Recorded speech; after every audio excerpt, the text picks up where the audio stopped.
इस video lecture में हम चैप्टर नंबर 6 स्टार्ट करेंगे, जिसका टॉपिक है अवकलज के अनुप्रयोग।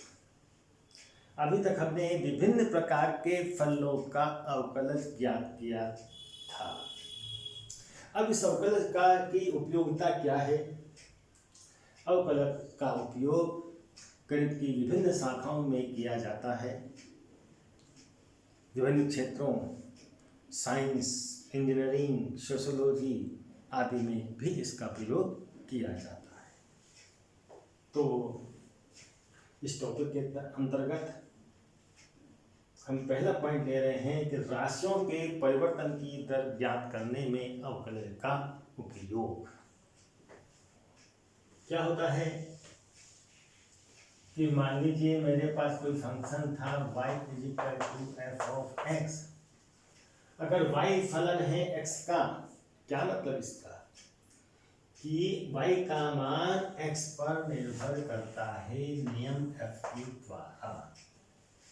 यानी जब x के मान में परिवर्तन होगा तो y के मान में भी परिवर्तन होगा नियम f के द्वारा।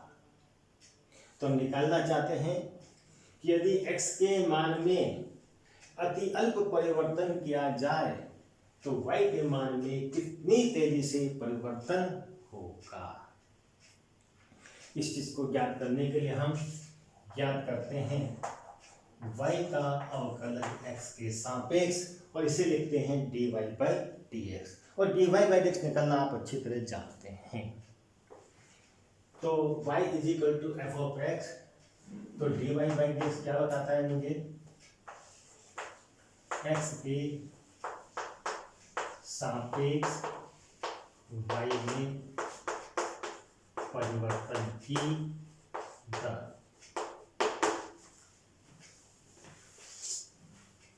Rate of change of y with respect to x।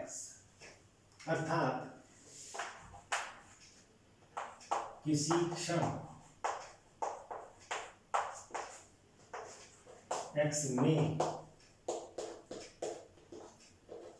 अति अल्प या अत्यल्प परिवर्तन होने पर y में कितनी तेजी से परिवर्तन होता है। dy/dx क्या बताता है मुझे? dy/dx बताता है कि x के सापेक्ष y में परिवर्तन की दर क्या है।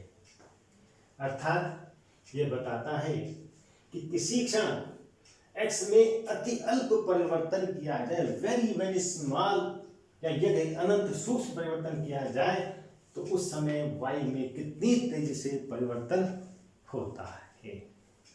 इसी को हम कहते हैं x के सापेक्ष y में परिवर्तन की दर। क्योंकि यह किसी क्षण निकाला जाता है, x के किसी पर्टिकुलर मान पर निकाला जाता है, इसलिए इसको हम ये भी कहते हैं तात्कालिक परिवर्तन की दर। dy/dx से हम किसी क्षण यानी x के किसी मान पर अल्प परिवर्तन होने पर y में परिवर्तन की गति का अध्ययन करते हैं। तो लिखेंगे कि x = x0 पर dy/dx क्या होगा। इसी को हम ऐसे भी लिखते हैं कि dy/dx के x = x0। क्या मतलब? जब x का मान x0 हो और x0 पर उसमें अति अल्प वृद्धि की जाए, अति अल्प परिवर्तन किया जाए, तो y में कितनी तेजी से परिवर्तन होगा, वो निकलता है हमारा dy/dx x = 0 से। ये क्या बताएगा मुझे? ये बताता है, इसका मतलब क्या है कि x = x0 पर x के सापेक्ष y में परिवर्तन की dy by d x x equal to 0 क्या बताएगा मुझे कि x बराबर x जीरो पर x के सापेक्ष y में परिवर्तन की दर क्या है। यानी यदि हम x के मान x जीरो में थोड़ी सी वृद्धि करें, अति अल्प वृद्धि करें, तो y के मान में कितनी तेजी से या किस गति से परिवर्तन होगा, उसी को हम कहते हैं dy by d x at x equal to 0। ठीक है। अब मान लीजिए मेरे पास दो राशियां हैं। यदि दो राशियां कौन x तथा y किसी राशि अन्य राशि है t के सापेक्ष परिवर्तित हो रही है। दो राशियां x और y किसी राशि t के सापेक्ष परिवर्तित हो रही हैं। इसी को हम गणित की भाषा में लिखते हैं कि x is equal to function of t and y is function of t। तो y का x के सापेक्ष अवकलज क्या होगा, यानी dy बाई dx क्या होगा। हुआ क्या, यहाँ पर तो हमारे पास केवल दो राशियां थी, एक राशि दूसरे पर निर्भर थी, एक राशि दूसरे के अनुसार बदल रही थी। ये कई बार ऐसा होता है दो राशियां किसी तीसरी राशि के अनुसार बदलती हैं।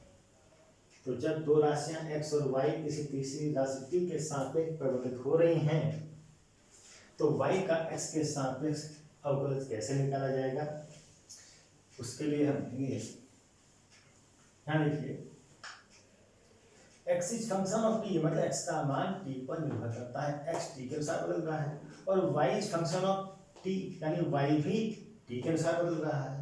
तो y x के अनुसार किस प्रकार बदलेगा, उसके लिए निकालेंगे हम dy बाई dx बराबर होगा y का t के सापेक्ष अवकलज, यानी dy बाई dt, फिर ये बटे का निशान, बटे का निशान लगा, फिर ये dx मतलब इसमें चेंज, x में चेंज किसके अनुसार हो रहा है, gt के अनुसार हो रहा है, तो dx upon dt, dy by dx बराबर होता है dy by dt button dx upon dt।